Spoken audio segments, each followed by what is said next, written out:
Hello, everyone. It's good to have you back with us, and welcome back to America's Forum on Newsmax TV. I'm John Bachman. Back with us again for this block is Dick Morris, political analyst, former advisor to President Clinton. Dick, we wanted to talk to you real quickly. We'll have more with our interview with Phyllis Schlafly coming up later in the show, but some particular things that Phyllis said you wanted to comment on.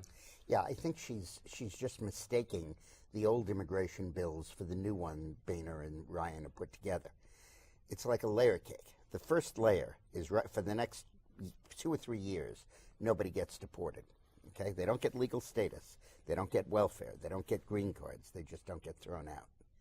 Then while that's happening, the government seals the border, stops anyone new from coming in.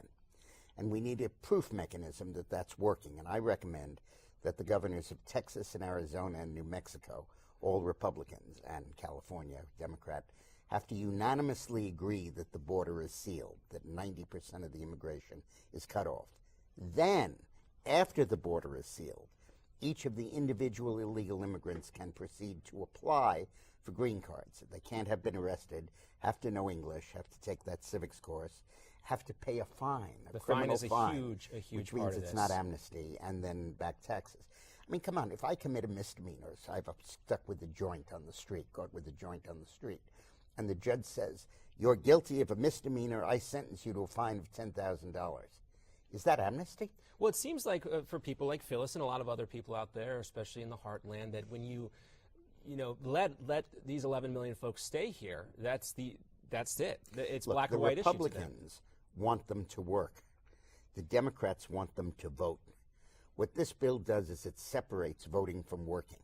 It says you can stay here, you can work, but you can't draw welfare and you can't cast a vote. Once that's done, the pressure for them to vote will be alleviated. It's like the burr under the saddle. Like Nixon didn't make peace in Vietnam, he just stopped the draft, and nobody cared anymore. Once you stop the threat to throw their mother and father and aunt and uncle and grandmother out of the country, they could care less if they get the right to vote. And that's when you hear them talk about ripping apart families. They didn't cross the Rio Grande to vote. They crossed it to work. That's exactly right. Give them the right to work, and voting becomes inconsequential, and the Democrats' dreams are dashed. And so both because they won't have the new voters and because they won't be able to use the issue to get the old ones. We know guys like Steve Stockman, Paul Brown, those guys, they're not going to vote for this no matter what. But how does Speaker Boehner sell them this bill of goods enough where they're not going to stand out there and publicly proclaim that it's amnesty, that it's all these bad things? Well, they probably will. So there's that's probably why he's not going to bring it up before So there's nothing Boehner can do here to... I think he might be able to, but I think that it's... I don't think this is going to work at this point, but I think eventually it will. I think that having the Republican governor of if the Republican governor of Texas, Rick Perry, tells me that border's sealed, and Susana Martinez goes along, and Jan Brewer in Arizona goes along, hey, I'm going to take their word for it. Obama's never. Right. Jan Brewer will be huge in that if she's the governor when this all comes to fruition. Another thing, sort of a tangential topic to talk to you about, but I know you've looked into big tobacco a lot when you worked in Washington. CVS Pharmacy today announcing that they're going to stop selling cigarettes. Dick, big tobacco doesn't quite have, obviously, the influence that it once did.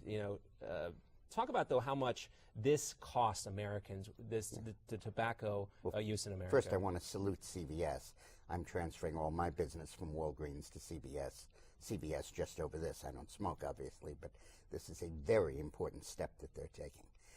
Look, 400,000 people die every year prematurely because they smoke. That they're dying is their problem. That I have to pay for it out of my taxes, that's my problem. And when we look at the fact that Medicaid absorbs 32% of state budgets, education's only 20%, Medicaid's a third, and soaring up rapidly. The costs of paying for their tobacco habit, we are picking up. And by the way, if they come back and say cigarette taxes, we spend about $400 million a year on Medicaid, probably $150 million for smokers, and we collect maybe $30 million, $40 million from tobacco taxes. Pay a $20 tax per pack, and then you're talking about breaking even. But the key point here is, why should we be scoring like crazy to cover health care costs with premiums and deductibles and everything? And in the meantime, kids are being addicted to smoke at a very rapid rate. Now, we're winning the fight. Only 8.5% of high school seniors said they smoked in the last 30 days. problem is 6.5 smoke pot. Well, that's but another which debate. is just as carcinogenic. But I'm really delighted that CVS did this. Hats off to them. And also Senate Democrats pushing to make e-cigarettes now illegal on Capitol Hill. E-cigarettes have a lot of potential, at least in the eyes of these big tobacco companies. They're now advertising these things on TV, but this is all the same argument. There's no difference to you. Well, they're part of a strategy. You give someone e-cigarettes. It doesn't cause cancer, but it makes you an addict. And then sooner or later, the craving works up to actual cigarettes. It's like offering everyone methadone on the street. It doesn't make you high, but it does make you an addict. And then after a while, as long as you're an addict, you might as well try heroin. Yeah, people. All right, so let's also talk about Common Core education. This is something that President Obama has really tried to push through, but it's not working. Clearly, it's not working because there's a sharp reaction from local school districts. Yeah. Well, I think that all of these supply-side initiatives really miss the point on education. We've tried everything, and the only thing that has worked is what Scott Walker did in Wisconsin, which is to break the power of the unions, eliminate teacher tenure, require merit pay for teachers. And that has shaken up the school system there, and I think you'll see it in the test scores. What Obama did was he kind of broke the thermometer rather than cure the flu. He basically repealed the No Child Left Behind Act and said granted 37 states waivers. So now we won't know that our kids are underperforming. And teachers, we won't know that they're doing a bad job, and we won't know that schools. And you know we're replacing it with? Graduation rates, the rubber stamp diploma. And if you get a rubber stamp diploma, even if you can't read what it says, even if it's in English, no problem, we're a success.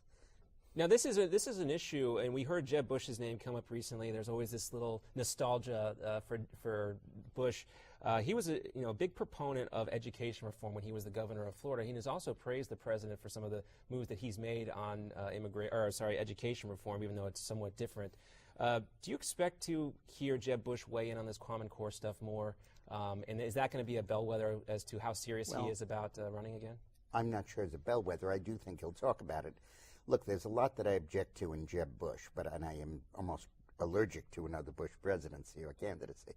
But I do have to tell you, he did a fantastic job on education in Florida. The stats bear it out. He really graded schools, and the schools that flunked, he closed, which nobody's been willing to do. And I think that was incredibly effective on his part.